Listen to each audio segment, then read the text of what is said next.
thought it was. Yeah, you're in. I You're just muted turned. though, EMac. Just turn your He's screen sharing some goodies on there I, anyways. I got it.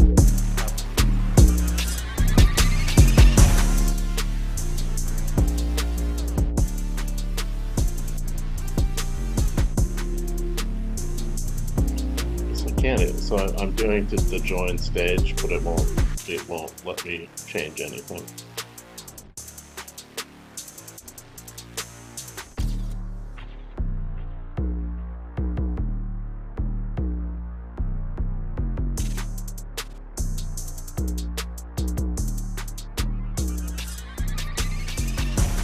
All right. Well, we'll just see what happens.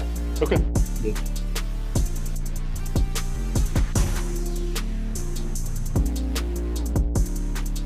All right, Stokastic, here we go. It's your old pal EMac coming to you on a Saturday. It's NBA. I am joined by Greg Ehrenberg because, of course, we never give him a single day off, except for maybe Sundays. Nope, I don't think we're going to do that either. Greg, how are you doing? yeah. So doing good. And usually I wouldn't be working 7 days per week, but Bellman needed tonight off, so I was like, cool, I'll step in. No big deal. I was going to be home anyway because I was watching UFC 308 today, which was awesome. Some devastating finishes. I don't know if you caught any of that, EMAC, but I enjoyed the card very much. And now it's time for an NBA slate, which is like the first real NBA DFS sort of slate in terms of having to really pay attention to the news and adjust and whatnot. Actually, as I'm talking right now, I was about to read off the injuries and what happens. LaMelo gets ruled in as well as Seth Curry. So those were two guys who were questionable on the injury report that were very massive pieces. Obviously, LaMelo being questionable and Seth Curry being questionable after he started yesterday. But the ones that we are still waiting for that are going to be important, John Morant is questionable. RJ Barrett is questionable. Bradley Beal is questionable. And Jaren Jackson Jr. is questionable. So those are the biggest piece of injury news that we're waiting on for tonight. And certainly some stuff that we might not get until after lock either, because the Memphis game doesn't lock until 8 p.m. Eastern time. So we get one of these situations, EMAC, that we haven't had yet this year. We have to figure out how much of early value are willing to forego. How important are the early players in the slate if John Morant is still questionable at lock? Yeah, and that's the big thing because the number one question you're going to get, Greg, is who are you boosting Yeah. for those later games to allow the different builds and keeping some places open to occur here. All right, so the fun thing tonight is this is the first real slate where we've seen DraftKings and FanDuel do something different. DraftKings has cut off the last two games of the night. There's a 10 and a 10:30 game. FanDuel has elected to keep those on their slate, which was kind of interesting because I believe they were the ones that sort of pioneered the, hey, if there's a gap, a large enough gap between games, we're going to start cutting things down. So that's going to lead for some different questions as we go through this. But we get it we get that strategy on there. All right. So what have you noticed in using The Sims recently, Greg? Since we're four days in now for the NBA, how did you shake off the rust well? As there hasn't been too many crazy things yet. How have you been enjoying them? Because everybody can join right now for the amazing deal here with what is our promo code? Give me everything. Oh, it's tip off 24. It's everything for $1. All NBA through the 29th. So sign up now, you get it through the 29th. Sign up tomorrow, you get it through the 29th. If you'd signed up on opening night, you would have got it through the 29th. That's promo code TIPOFF24. Get you all of the Stokastic action, including The Sims. What has changed for you? It's always interesting coming into new seasons here. Did your process survive? So far it's been pretty simple slates. Like there hasn't been massive late swap situations. We had a little late swap situation yesterday where we had Seth Curry starting for the Hornets, and that was something that was a little bit unexpected that we had to make changes for. But it's not like we've seen a scenario yet where, like, which could happen tonight, a guy like John Morant gets ruled out after lock, and then all of a sudden you potentially have, like a value piece who isn't in a lot of lineups, all of a sudden somebody that we have to, go and jam in or anything like that. So far, it's been pretty as simple as just running the Sims, factory settings before the slate starts, uploading my lineups, waiting for news that doesn't really break. something does happen. Oh, we have the like Zion was on a minutes restriction we found out yesterday, and then it ended up like not actually really mattering anyway because he was so good at fantasy point per minute yesterday that he like scored exactly what his projection was anyway. But so far, it's just been pretty easy to just run everything, upload the lineups, and then watch the games and wait for the results. Today looks like it'll be different. Yeah, that's the other thing that's exciting is we're starting to see some of these back-to-backs now, which is causing a little kerfuffle. Used to be that wouldn't really happen until later in the winter, but now with everybody worried about being incredibly high performance athletes, they are taking some things serious. So circling back to the task at hand, as you mentioned, LaMelo Ball is going to be available. He fell and hit his tailbone last night, but looks like he is good to go. There was a back-to-back for Charlotte. Seth Curry, perpetually dinged up, so he is dealing with the sore knee, but he's going to play. And then Cody Martin, another player. The Martin twins seem to always have something going on with them. They are that trio is going to all be available. Last night they lost in Atlanta. Charlotte did 120 to 125. Nobody played extreme minutes. You had Martin with 23, Ball with 29, and then Curry with 27. Curry in the starting lineup here. We may see things move around a little bit. They, of course, have Grant Williams, new-ish to the team, shall we say, and then Trey Mann, who has been playing rather well, and Misic was the guy I thought in the offseason might be kind of that second combo guard. Does not look like that's going to be the case. He's going to still float around for 15 to 20 minutes per game, but not, I don't believe, make that next step. So that makes that team a little bit interesting there. Josh Green, of course, being the key person out for rest for that team. Let's see. Cleveland and Washington don't have any issues. So those are our two 7 o'clock games. Let me double check. I thought there was a third. Yes, there is a third. Boston and Detroit, but doesn't look like there are issues with Boston and Detroit. We know Sam Hauser is out, but we're not waiting on anything else. Hauser tweaked his back, so no chance for him scoring 17 quick ones off the bench in what could be a lopsided game, with Boston favored by 13. That gets us up to the 7:30 games there. We have Jalen with a Y, Jalen out for OKC. That's the big news. Lonzo Ball will be playing tonight. They're going to just take it easy with him. He missed the better part of 3 years. The plan is for him to play about 15 minutes per game until they see how he responds to action. So, as opposed to being on the sideline. So I suspect he's really not going to be a major thing there, but that could cut into some of the guard minutes. It leaves one other person on the bench to compete with Ayo Dosunmu and Mr. Revenge, Alex Caruso. We've got double revenge in that game because the players traded for each other. Greg, a rare 1-for-1 player deal. You had Josh Giddey ending up there with Chicago, and Caruso going with OKC. OKC really only has 3 key fantasy players, particularly when everybody's healthy. Obviously, Shai Gilgeous-Alexander and Chet Holmgren are our 2 favorites. How do you feel about Jalen without the Y, Jalen, good Jaylen Brown, good J-Dub? How do you feel about him tonight? All right. Well, that's a very specific player. Just out of the gate, we're starting with Jalen Williams. He was popping up in models on FanDuel this morning, and I couldn't figure out why. He saw an increase in his points. Rookie year 14.1, last year around 19. I think he's got a chance there's a chance that we're going to see OKC with the big 3 getting 20 points each with him, Holmgren, and Shai Gilgeous-Alexander. I just didn't know if he's going to offer up enough ancillary stats to make him interesting. So I'm curious your take. Yeah, so Jalen Williams is going to be fairly popular today on both DraftKings and FanDuel. As far as him, because you're asking me specifically about FanDuel, he's got really good position eligibility, which I think is one of the reasons that he shows up. Like, I'm right around the field. He's pulling 35% ownership. As of right now, I have him in 40% of lineups, subject to change based on whatever other injury news ends up popping up later. But it's $7,400 when he's got both power forward and small forward eligibility.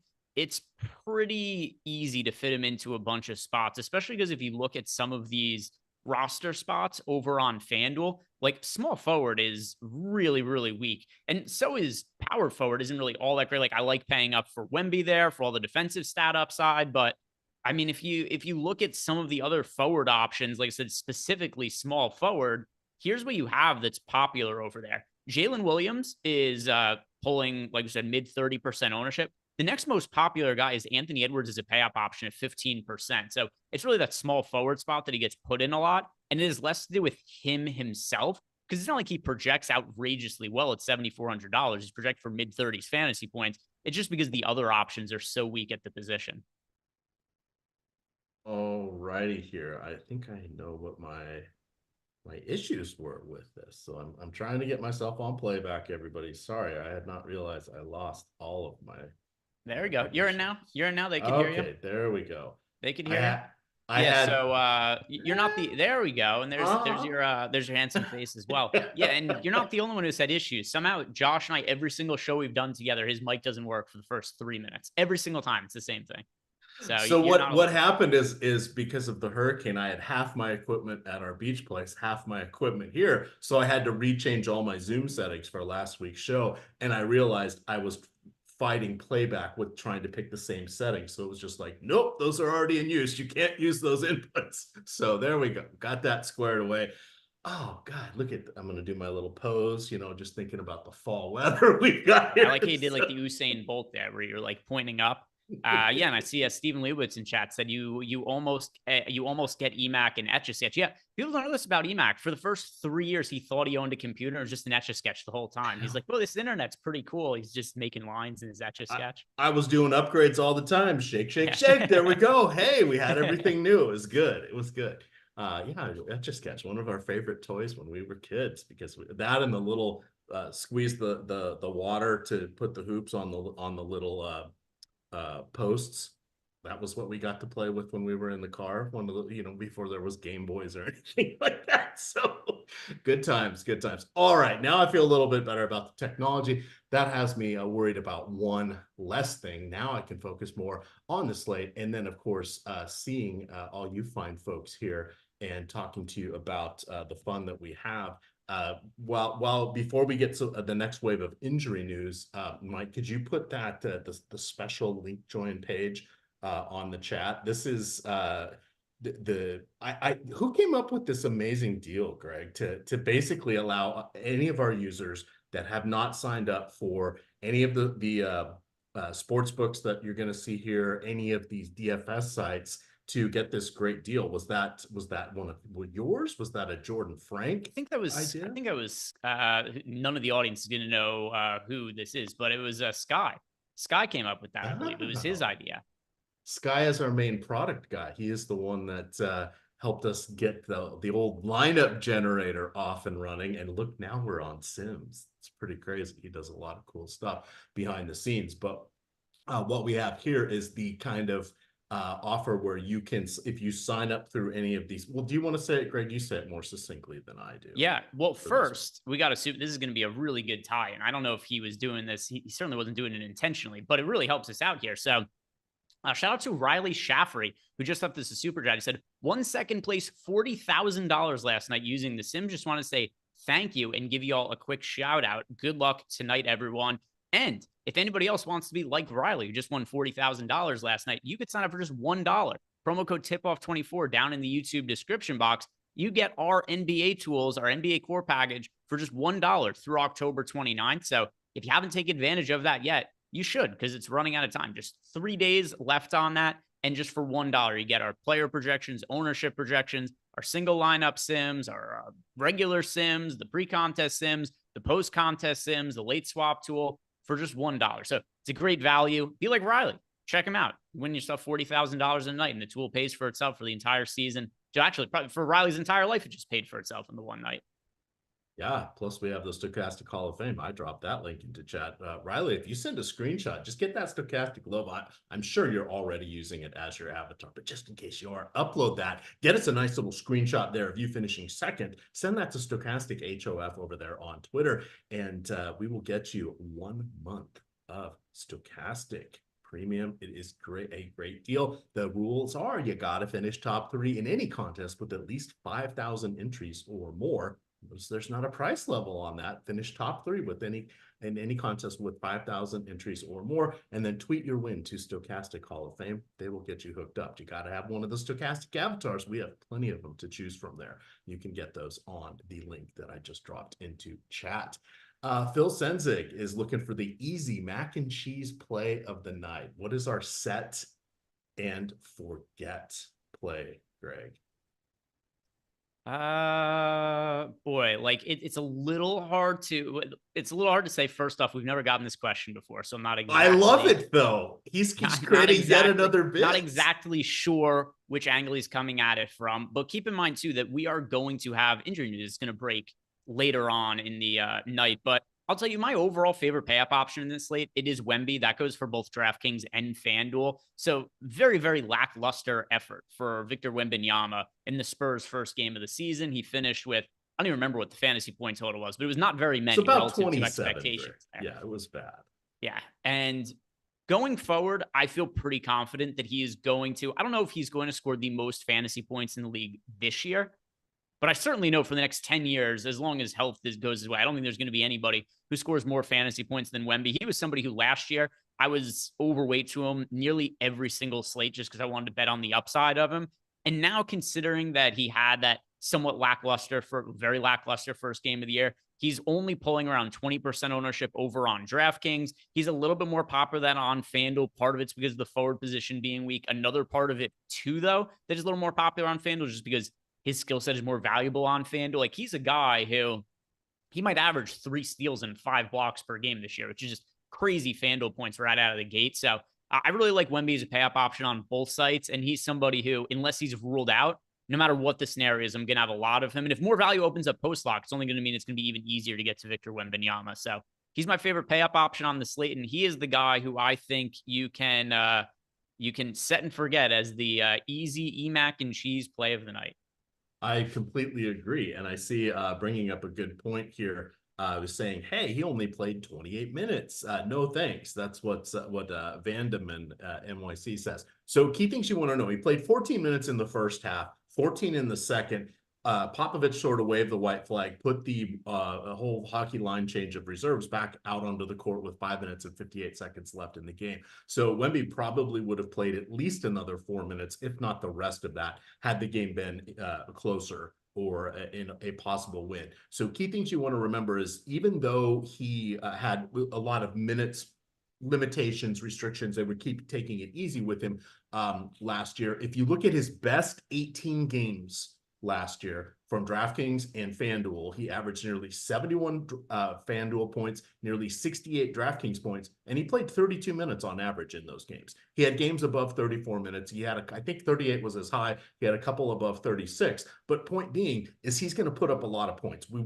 The last time we've seen a healthy player without injuries or a healthy player on a team without a lot of injuries project for mid-60s was Giannis got there in his first MVP season. You had triple-double Russell Westbrook back in the day after Durant left OKC. And now you got a 20-year-old kid. He's going to turn 21 in a couple months here. But he is projecting for mid-60 fantasy points legitimately here. He only had 1 block in that last game, or 1 steal, I forget which. That was his only defensive stat. That's not going to be the case most nights. He still had 18 field goal attempts. He was only 5 for 18. I think it was like 1 for 8 or 1 for 9 from 3-point range. So even if he had made his normal percentage from last year, we would have seen him with about 40 fantasy points, which is probably a more realistic floor from what we're going to see here. So I agree. He is the set and forget, but that was one I wanted to dig into today. And he was the featured guy in my article. I'll drop that link into the chat because breaking out what San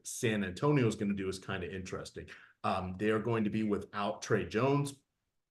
He's going to miss through the weekend, and then Devin Vassell is out. They've got the addition of Harrison Barnes here, but you've got Chris Paul as well. So you got a couple savvy veterans there in the starting lineup. Jeremy Sohan looks really good.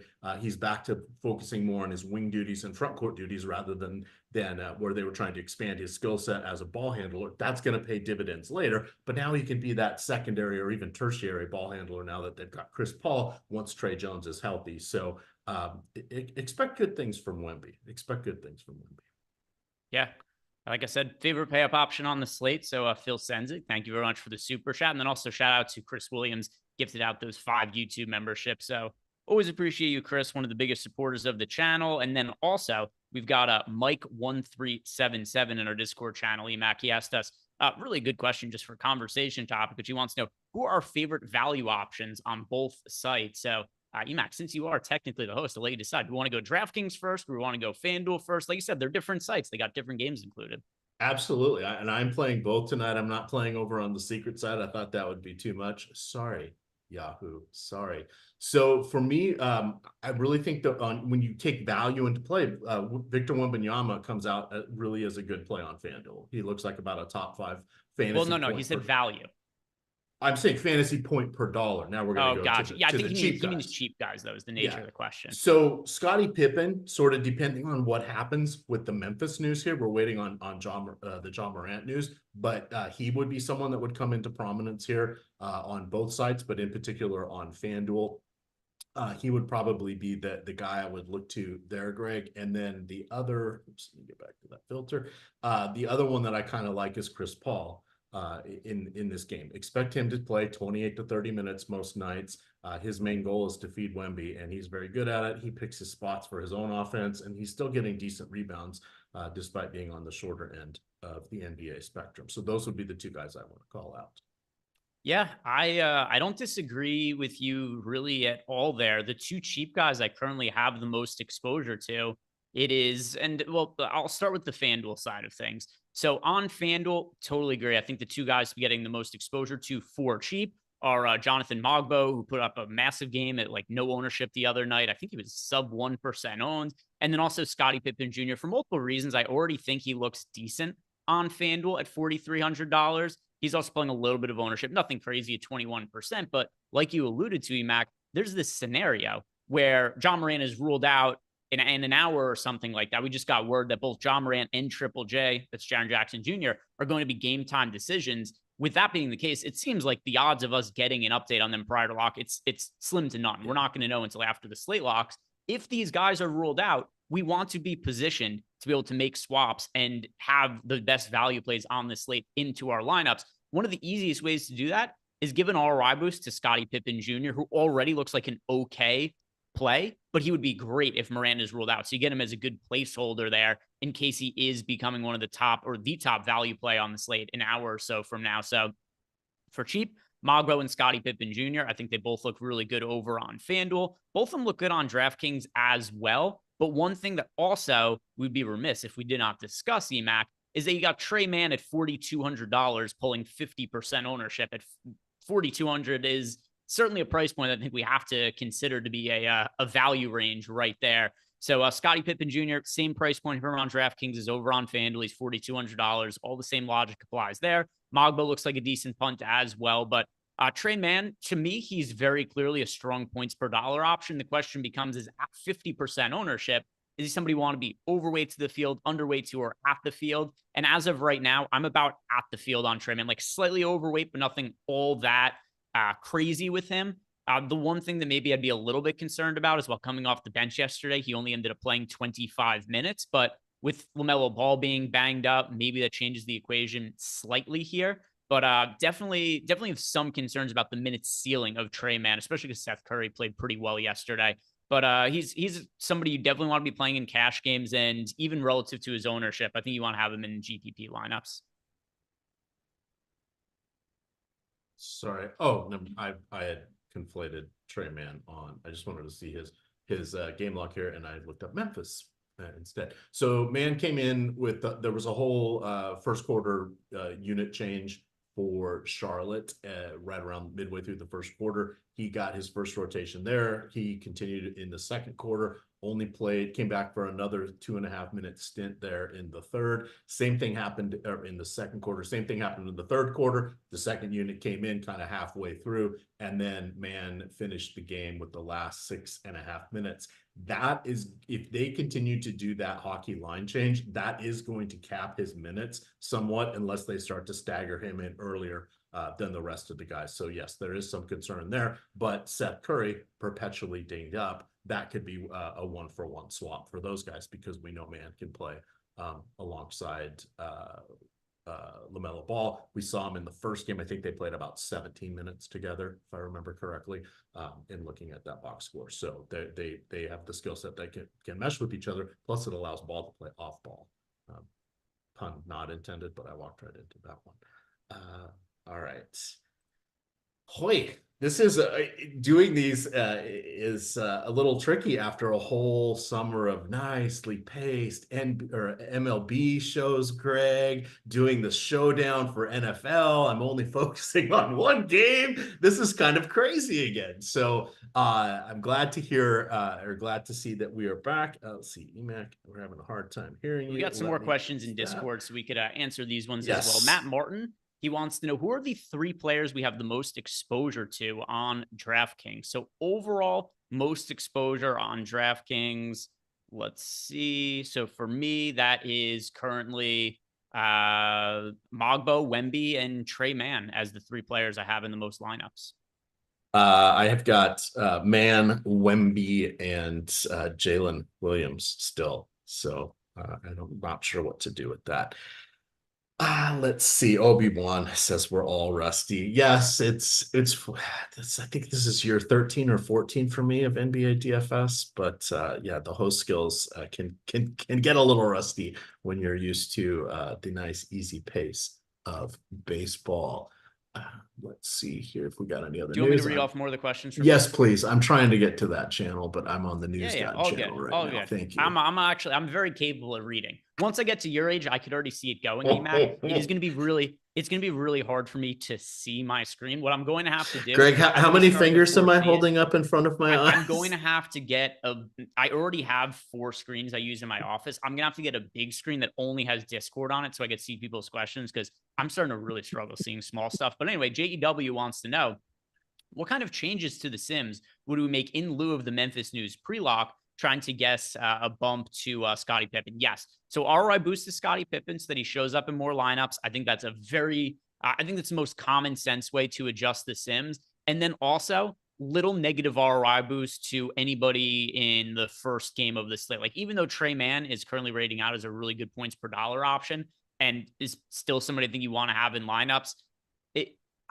I think you want to do a little bit of a negative ROI boost, just because if we do get news that John Morant and Jaren Jackson Jr. are both out, then there's better value options than Trey Mann. You don't want Trey Mann taking up all of those lineup spots. So he's still a core play for the slate, but if you ran everything just unencumbered, you'll get Trey Mann nearly all of your lineups. So do you think you want to temper that a little bit to give yourself a little bit more flexibility? So those couple of things, JEW, is what I think makes the most sense there. And then Kevin Cash App asked us, do we lean on Fred VanVleet or Jalen Green? He says the single entry sim likes Fred VanVleet and Naz Reid better than Green and DiVincenzo.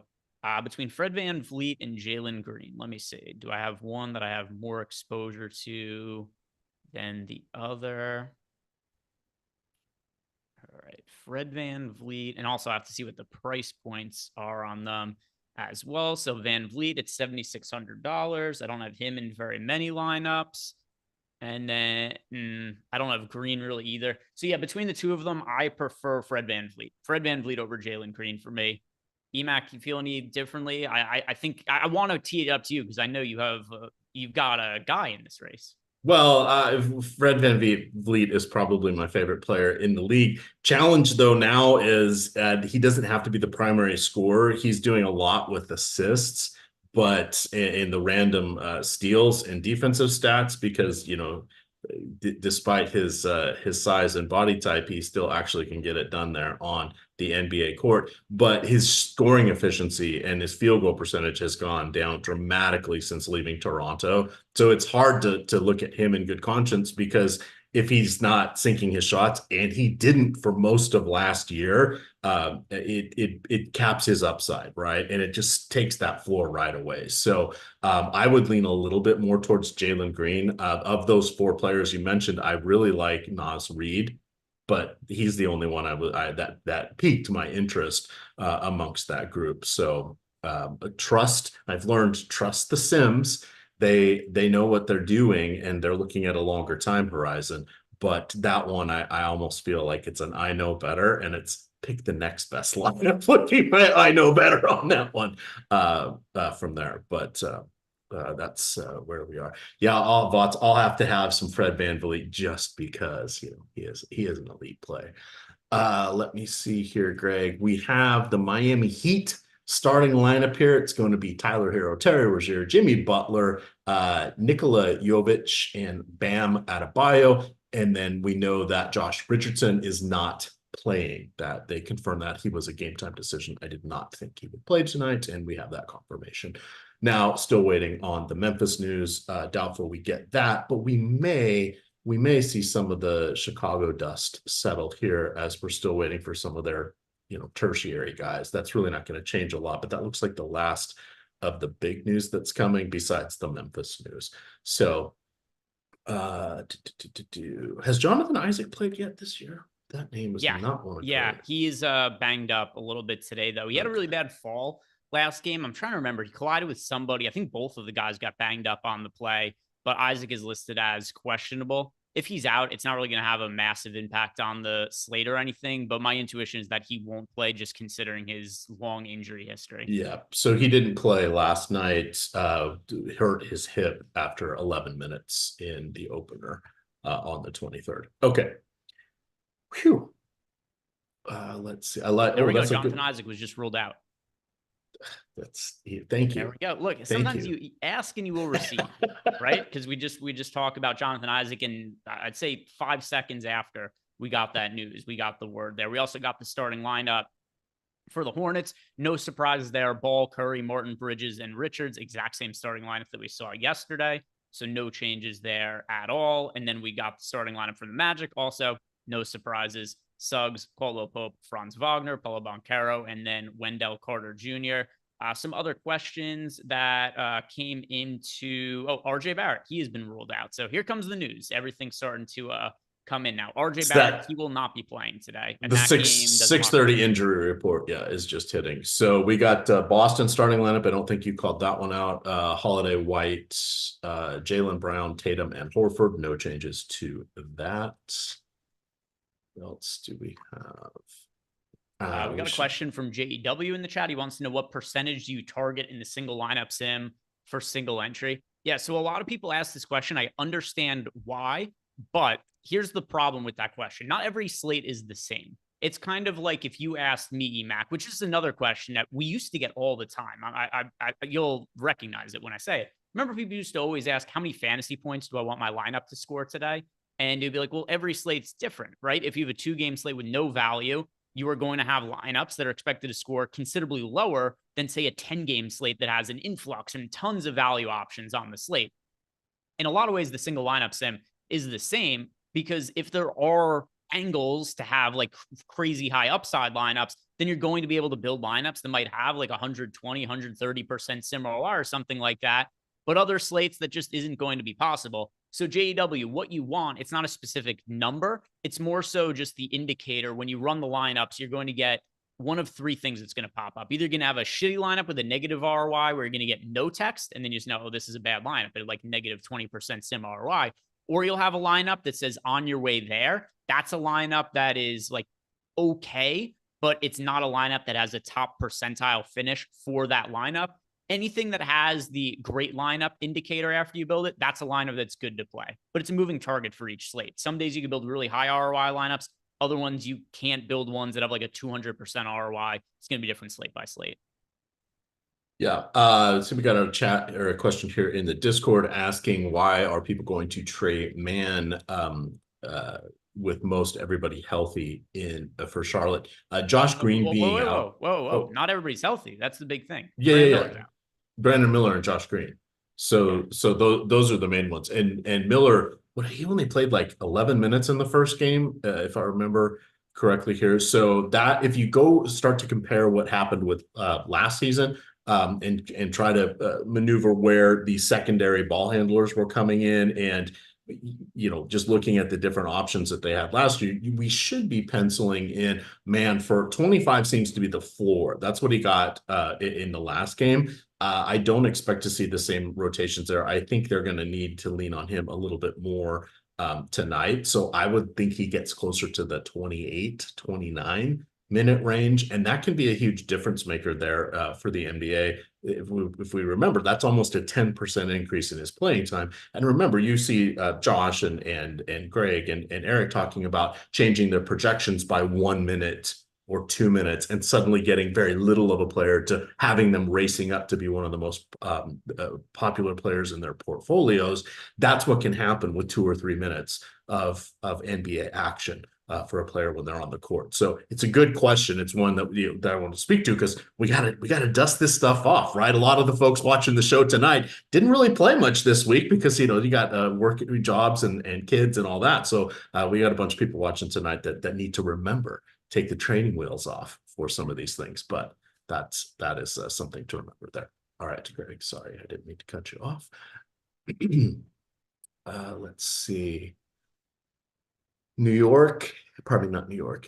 Detroit looks like they are going with the standard lineup. You've got Hardaway, you've got Harris, you've got Jalen Duran, you've got Jaden Ivey and Cade Cunningham as the starters tonight. Let's see. You had mentioned Ball, Curry, Martin, Bridges, and Richards. I think that you had called that one out.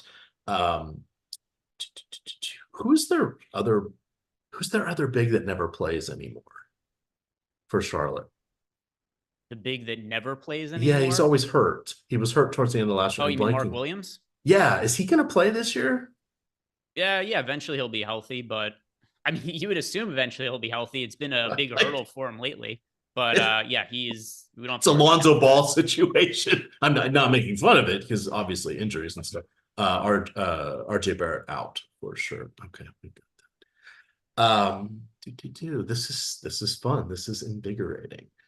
Seeing all of this. Have you done? I'm assuming you're going to do some Sims runs here as the dust settles here in about 3 or 4 minutes. Greg, that's kind of I mean, I'm constantly running stuff on my computer, but also keeping an eye on things like Eric G left us a super chat. He wants to know LaMelo or Şengün as a last man in on DK. So we're presumably talking about the utility spot, because in what other scenario are you comparing, Alperen Şengün to LaMelo Ball? So has to be in the utility spot, which means we're not really worried about opportunity cost as much or anything like that. And with that being the case here, LaMelo Ball certainly in a spot to really take on a lot of usage when you consider that Brandon Miller's out.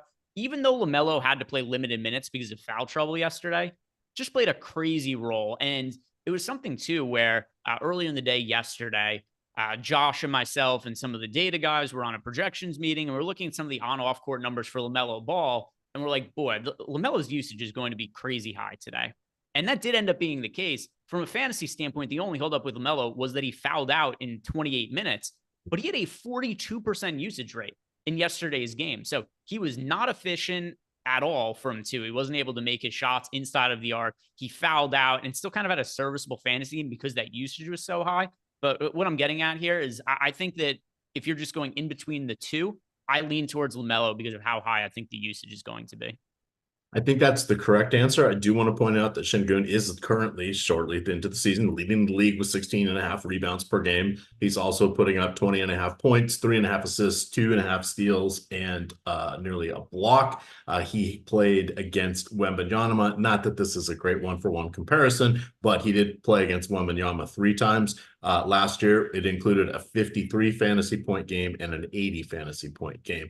That 80 fantasy point game, he was just taking every shot and literally making them all. But it's a reminder that he does have some tantalizing upside there and is a contrarian guy. But what do we think? 30% of the time he outscores Ball, 40% maybe. So the advantage would still be to Ball, I believe. Yeah, I go Lonzo for, or sorry, not Lonzo, LaMelo for that question. Certainly not Lonzo. Lonzo's probably not going to be playable at all this season. What about LeVar?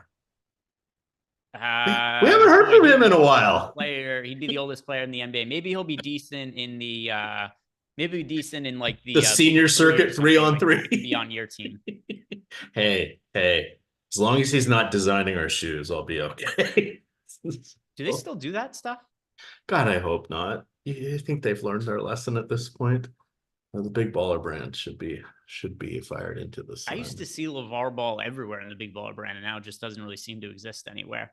No. So we are 19 minutes out from lock, guys, and we did get a chunk of injury news, but just want to refresh you guys on what we're still waiting on. Big news from Memphis. We're not going to be getting that before lock.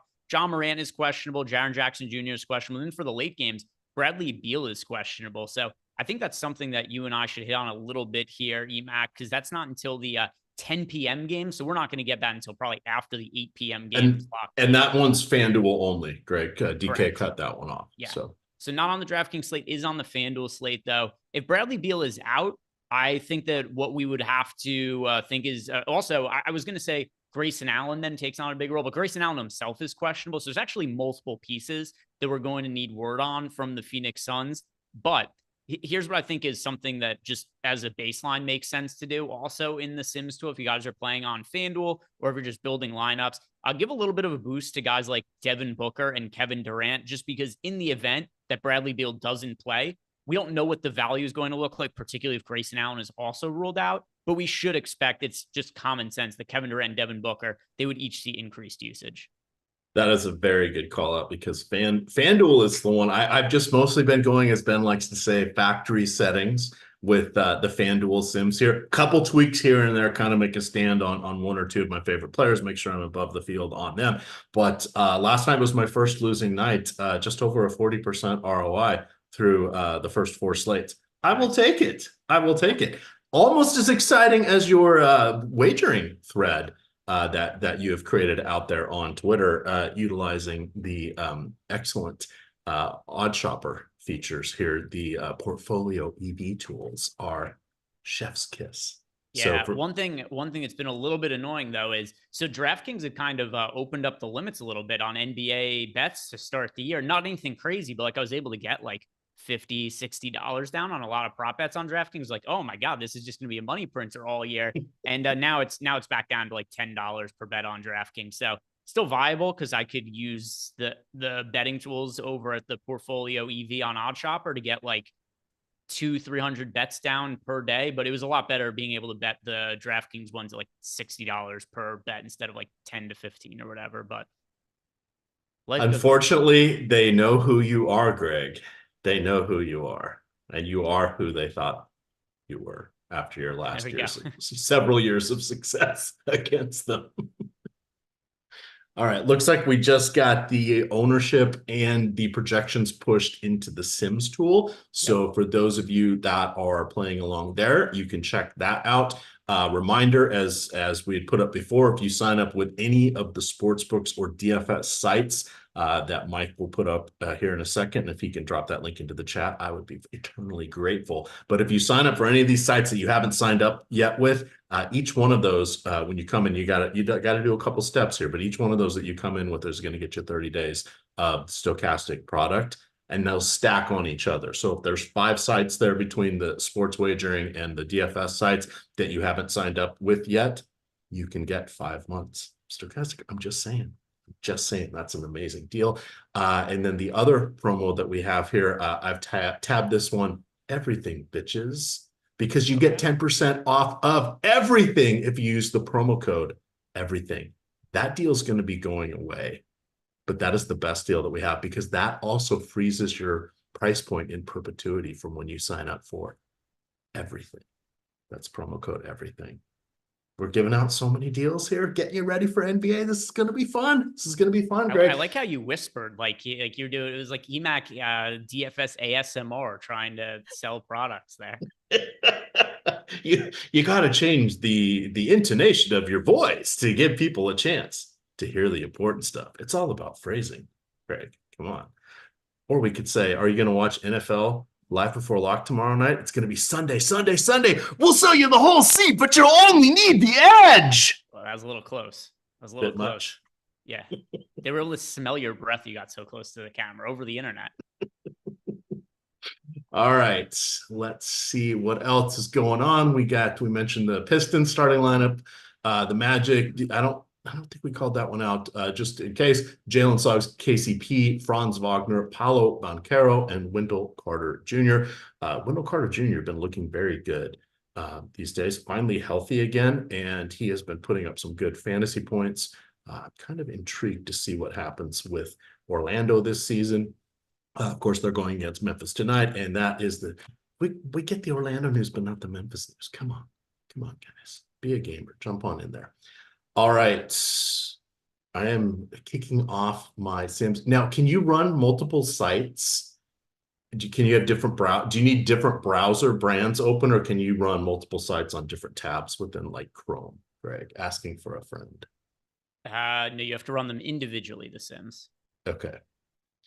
That's what I thought. I just wanted to see, yeah, maybe technology may have changed a little bit. But fortunately, they run very, very quickly. So that is always something that is key, is speed, because I feel the need for speed here. We've got 3 games tipping off at 7. You get an hour-long break. There's 3 at 8, 1 at 8:30, and then the DraftKings slate ends. They still have a 2-game late slate. FanDuel is grabbing both of those later games. That is Dallas at Phoenix. Greg just covered what to do with some of those Phoenix players with the questionable news there. And then the one set of players we haven't really talked about is Sacramento and Los Angeles. We sort of know what's going on there with Los Angeles. Looks like Rui Hachimura may finally be making that step towards consistency there, which would be very helpful for the Lakers, giving them another front court option. But Sacramento has changed because they now have DeMar DeRozan fitting into the mix there. So Sacramento is working through a few things here, but they are still a fun team to watch. You've, of course, got De'Aaron Fox and Domantas Sabonis as the stalwarts there, but this will be interesting to see what happens as they, bring in DeRozan. Out is Barnes. He's kind of taking his spot in that starting lineup there, which I think is an offensive upgrade, but along the do everything else upgrade. I kind of like Barnes better, but both these guys are long in the tooth. Seems a little harsh. We'll just call them savvy veterans. All right, what else have we got going on here? 1,900 people watching. Let's hit that like button. We do appreciate that. I want to remind everybody we have 4 hours of DFS NFL content prior to kickoff tomorrow. You will want to check that out on the Stokastic channel. We just hit 100,000 subscribers 2 weeks ago, so thank you for helping get us to that milestone. We appreciate you helping us help you. It's a nice symbiotic relationship. All righty, Greg. Have you gotten to your Sims yet? I am running Sims right now, just with the final projections and ownership updates. This one is taking into account, Jonathan Isaac, him being ruled out, which individually isn't going to have that much of a change. But I just like to do a final run where we have all of the latest ownerships being accounted for. Trey Jones, he's been ruled out for a couple of weeks, so that is good information to just know there in general. As far as other questions that we have that have come into Discord here, one of them is from, let's see. Okay, so this is from Matt Martin. He wants to know, what is the best way to prepare for the possible news coming from Memphis if it does not come out before lock? So it is not going to come out before lock. What I usually like to do in these scenarios is I do negative ROI boost to players who are in the 7 p.m. locking games to backload my lineups a little bit. Sometimes it works out, sometimes it doesn't. But when it does work out, it works out better than the times that you didn't decide to make the changes to your lineup. The reason being is because there's a lot more value in potentially being able to get that lower owned crazy value plays post lock. So that's what I like to do, is I like to do ROI downgrades to players I'm getting decent amount of exposure to from the 7 p.m. games. And then Drizzy wants to know, getting any Giddey in a revenge game spot on FanDuel? Yes, I'm playing Josh Giddey, but not because he's playing against his former team, just because he's somebody who, particularly on FanDuel, I haven't really priced him up much this year. He just has a fantasy-friendly game. There's a big gap between him as a real-life player where he's not all that great and a fantasy player where he could fill the stat sheet. So, yeah, I like Josh Giddey tonight. Is he somebody you're getting yourself to, EMac? I am doing FanDuel right now, and I just had to do a major boost to get some Kevin Durant in my life. That's okay. I had to do about a 65% boost before he would pop up. And for some reason, why is Josh? There you go. Josh Giddey, I have 20% of on FanDuel. He is coming in at 11, so I'm double the field. I like the potential for him and Kobe White was the leading scorer last night, but I think he and Kobe White are going to be the two guys that sort of augment Zach LaVine and Nicholas Vucevic, or Nikolai Vucevic. So I really like Giddey in this situation. It was kind of on the outs when he was with OKC. He had sort of lost his starting job. And even when he was starting, there were some games where he was only playing 16 minutes as a starter. That is just not acceptable when we're looking for DFS purposes. I think this is a good change of scenery for both guys and gives the Thunder a nice lockdown option in Alex Caruso, even though he's on the wrong side of 30. I think he made the All-NBA team two of the years he was in Chicago, if not all three. But this was a good player-for-player swap here. Long story short, I like Giddey, like him tonight, like him from a fantasy perspective.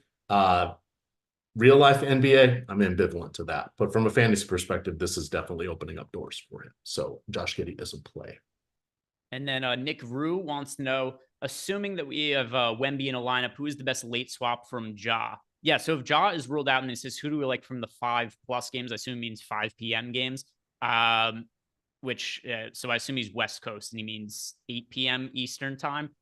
So as far as who we're going to like there, like there's a lot of variables. We've got Jaren Jackson Jr. as well as Ja Morant, both questionable. And that's why it's kind of a good situation to backload your lineups a little bit and sit and wait to see what ends up happening.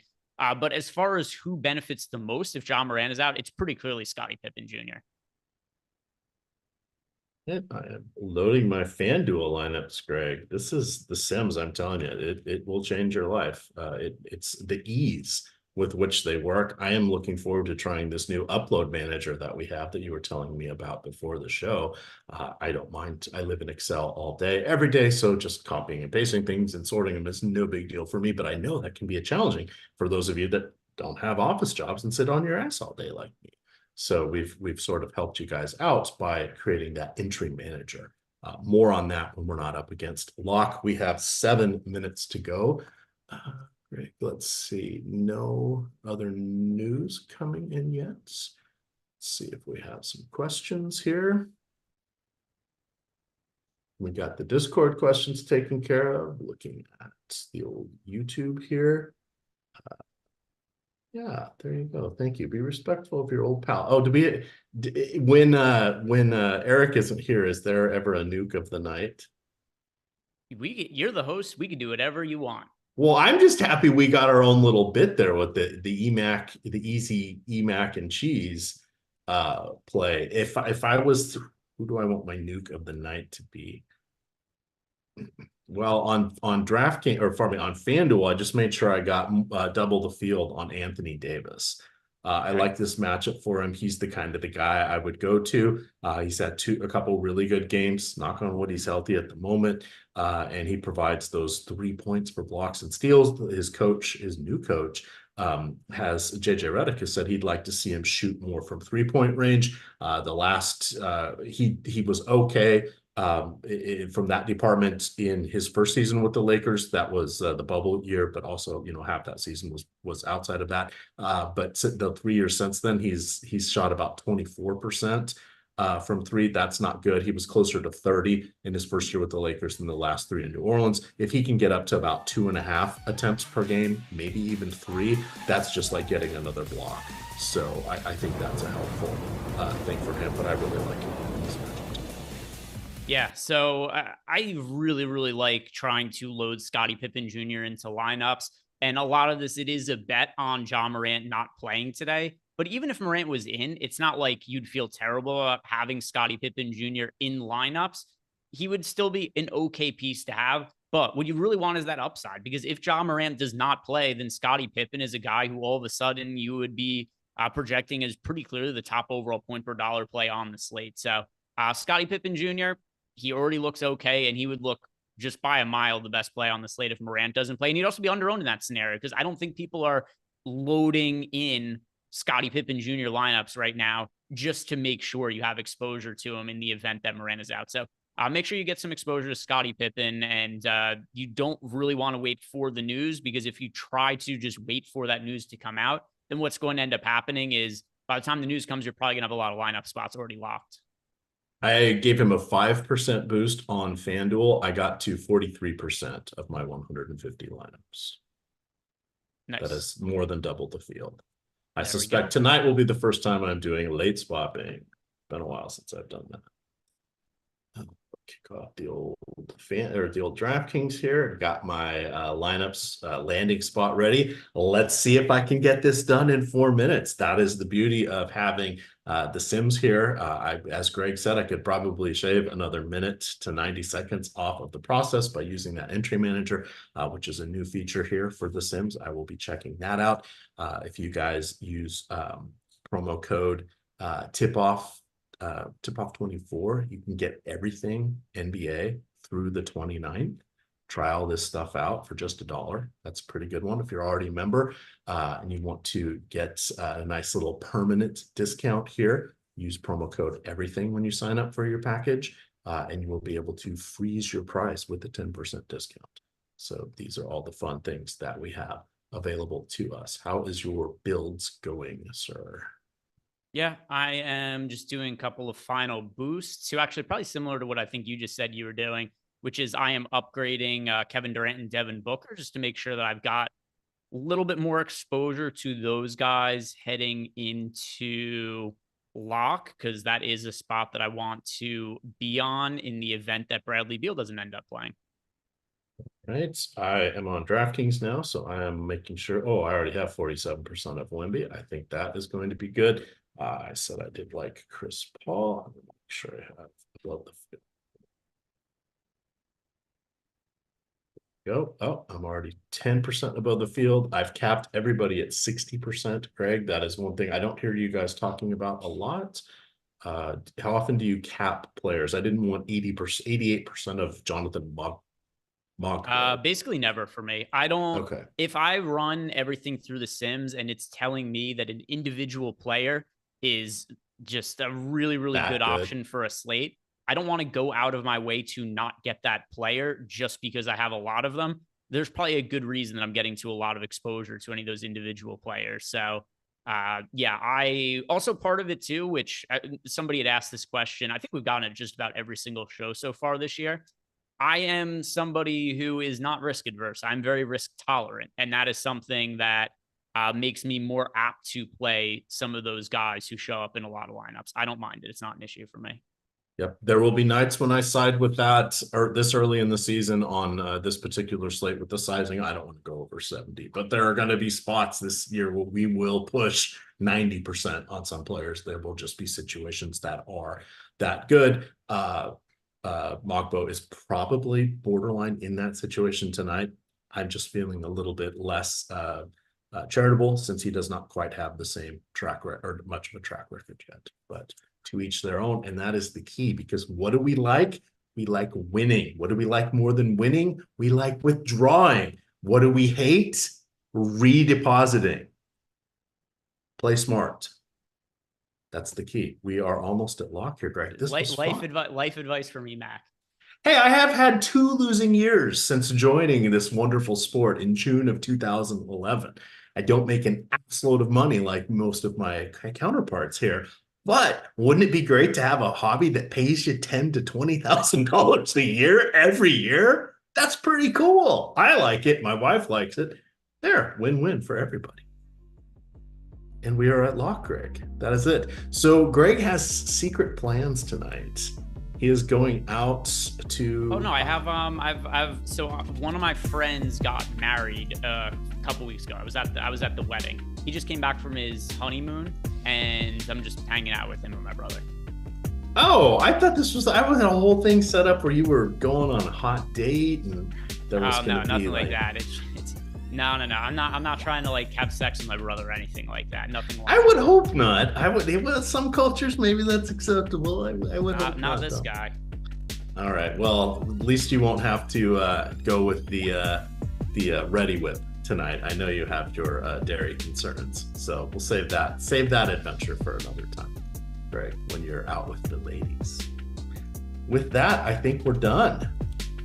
Also, if you guys want to head on over to Playback, not going to be doing a post-lock show. If EMac wants to stick around, you're certainly welcome to. We'll throw the games up on screen. So if you guys want to watch the games in Playback, you could log into your League Pass account. You could watch in there. One of the other things we've been telling you guys that if you are on FanDuel, you could go and place, they have a promo you could opt into.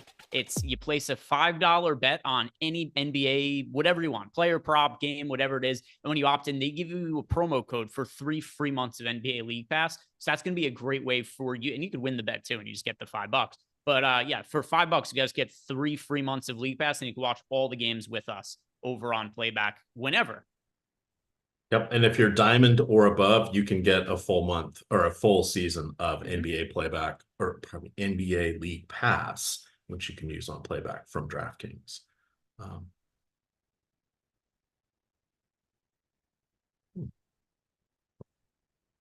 Yeah, it's going to be about, let's do it real quick. I'm sure it will be about one of the late games here. I hope I didn't close that window. Let's go to the fan funding tab. Chris Williams says, feel free to answer this later on Playback. Greg, if you want to get out of here, you can. Here's what we'll do. I will answer it on You want to run Playback. Sims and answer Chris's question, because I do have to leave. Yes, you can roll out of here. Thank you for tuning in, everybody. We're going to be over there on Playback. I will talk for a few minutes. EMac's going to run some Sims for the showdown slate. And Chris, he'll let you guys in the audience know what some of the results are of that. Exactly. So Greg's going to slip on out of here. You guys can always follow him at G Ehrenberg over there on Twitter. You can find me at EMac DFS, and of course is Stokastic _COM. With that, gamers, good luck.